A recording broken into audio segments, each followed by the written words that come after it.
Rede TV, a emissora paulista que amargou recentemente números péssimos de audiência, tendo zerado o número de espectadores.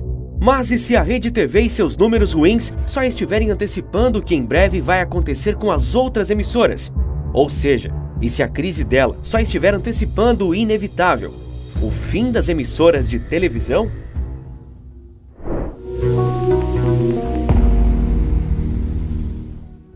Não é exagero dizer que a Rede TV é considerada por grande parte do público a pior emissora do país. O brasileiro sempre foi acostumado a ver televisão. Assistir a Globo então é quase parte da cultura.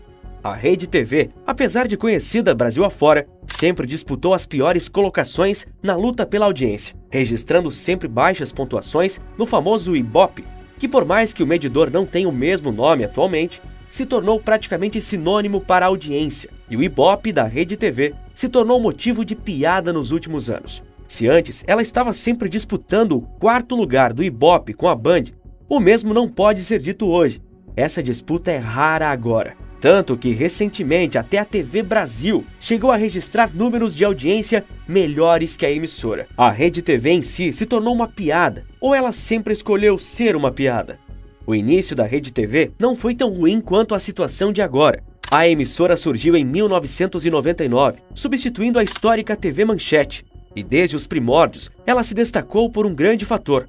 Absolutamente toda a sua grade de programação era em alta definição, tudo era em HD, um feito impressionante ainda nos anos 90.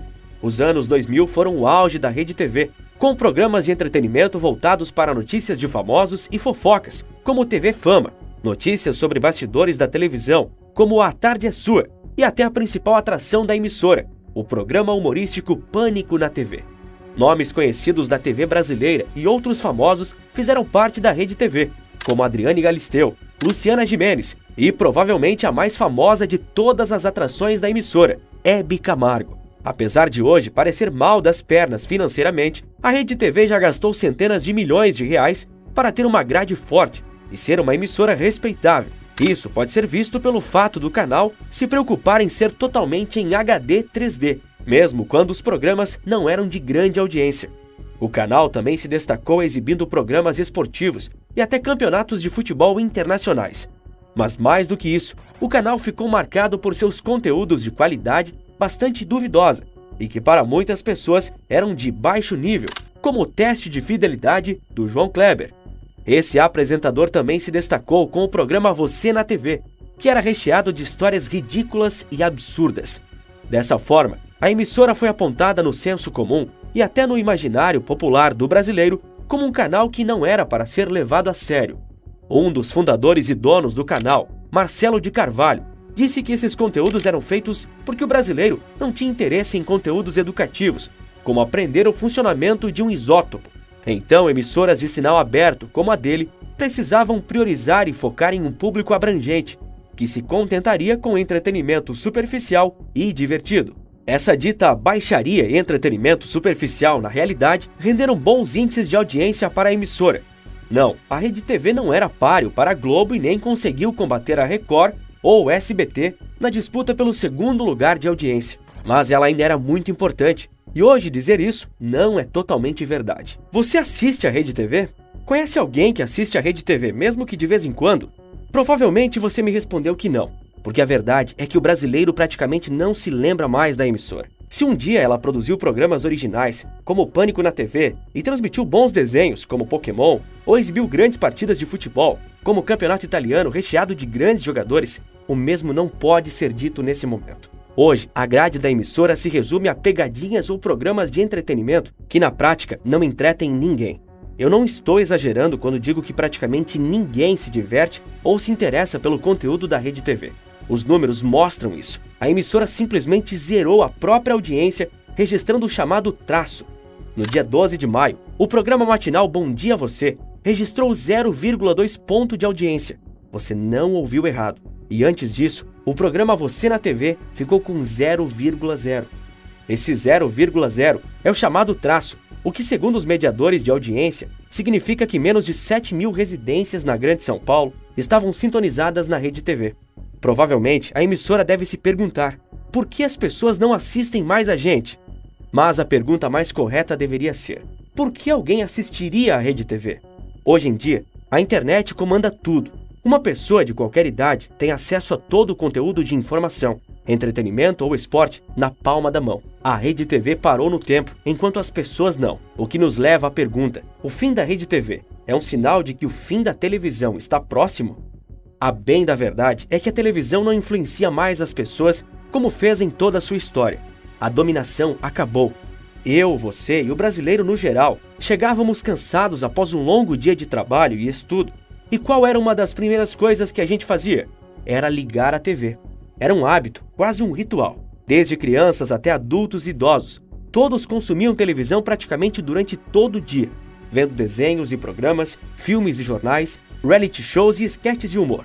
Se a gente passava o dia inteiro ou sempre que estivesse em casa de frente para a televisão, como a gente poderia não ser influenciado? Isso era impossível.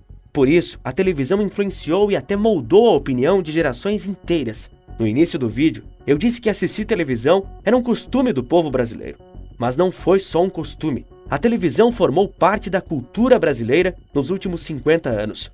E mais do que isso, as emissoras de televisão influenciaram diretamente até mesmo a política brasileira, principalmente em épocas de eleição. Nessa época, para se informar melhor sobre os candidatos, a população recorria aos canais, desde seus telejornais até os debates que eles promoviam, que muitas vezes tinham um período curto de tempo para que o candidato X ou Y respondesse o que faria pelo futuro do Brasil. Essa influência foi perdida, e nos últimos anos a internet está desbancando fortemente a televisão quando o assunto é entretenimento e informação, e principalmente quando o assunto é influência. Isso foi visto inicialmente a partir das eleições de 2014, que foram as mais acirradas das eleições presidenciais desde a década de 80. Naquele ano, Facebook, YouTube e WhatsApp já eram redes sociais muito populares entre os brasileiros. E, consequentemente, o povo passou a se informar mais pelas chamadas mídias alternativas do que por veículos tradicionais, como os grupos Globo, SBT ou Rede TV. Nas eleições de 2018, essa influência virtual ficou escancarada. E o mesmo é verdade para o momento eleitoral que vivemos agora, em agosto de 2022. Não acredita na influência e no poder da internet? Os números mostram isso. No início de agosto, o candidato à reeleição pela presidência da República, Jair Bolsonaro, foi ao podcast Flow, e o programa atingiu a marca impressionante de mais de 580 mil espectadores ao vivo pelo seu canal no YouTube. Dias depois, ele esteve no canal do jornalista Rica Perrone, e a audiência foi superior a 400 mil pessoas. Lembra da audiência zerada da Rede TV? Pois é, menos de 7 mil domicílios, que a gente sequer tem certeza se as pessoas estavam realmente interessadas na televisão ou só deixaram no local porque não tinham mais nada para fazer. O outro candidato à presidência, Luiz Inácio Lula da Silva, também foi a um podcast na internet, o Podpah, e lá também reuniu centenas de milhares de pessoas, chegando à marca de 380 mil espectadores simultâneos. Os podcasts e todas essas conversas pela internet proporcionam a autenticidade que a televisão não é capaz de gerar, porque seus debates e entrevistas são de temas rígidos e que, na prática, os candidatos só abordam a superficialidade, além de tempo de resposta ser curto e cronometrado, enquanto na internet uma entrevista pode durar 5, 6 horas. A internet derrotou a televisão. E isso pode ser visto pelos números financeiros e pelas estratégias das próprias emissoras. O Jornal Nacional da Rede Globo, que é o principal noticiário brasileiro há décadas, é um bom exemplo da queda da televisão, já que ele está perdendo audiência. No início desse ano de 2022, o Jornal Nacional registrou seu pior quadrimestre desde 1969, sendo que o noticiário também registrou o menor número de participação de televisões ligadas de sua história. A maior emissora do país também está registrando lucros cada vez menores, em uma queda alarmante. Em 2016, a Rede Globo obteve um lucro de quase 2 bilhões de reais, e nos primeiros meses de 2021, esse lucro passou para a casa dos 160 milhões de reais. O SBT, histórico postulante ao segundo lugar no ranking das audiências, também sofre justamente com sua baixa audiência, com suas famosas novelas mexicanas penando para registrar 6 pontos no Ibope. Enquanto isso, também crescem os rumores de que Silvio Santos está disposto a vender o SBT. E a essa altura, você já deve estar careca de saber que a Rede TV não dá audiência, que o canal está completamente no fundo do poço e o pior, ele não deve se recuperar. Ano passado, a emissora sofreu com greves de funcionários insatisfeitos com a falta de reajustes salariais. A crise da Rede TV é tão grande que a emissora teve que parcelar uma multa no valor de R$ 42 mil. Sim, uma emissora que um dia investiu centenas de milhões de reais não parece hoje ser muito capaz de pagar uma multa que antes pareceria pequena. A verdade é que a Rede TV está muito próxima de seu fim. A televisão, no geral, está muito perto de acabar também.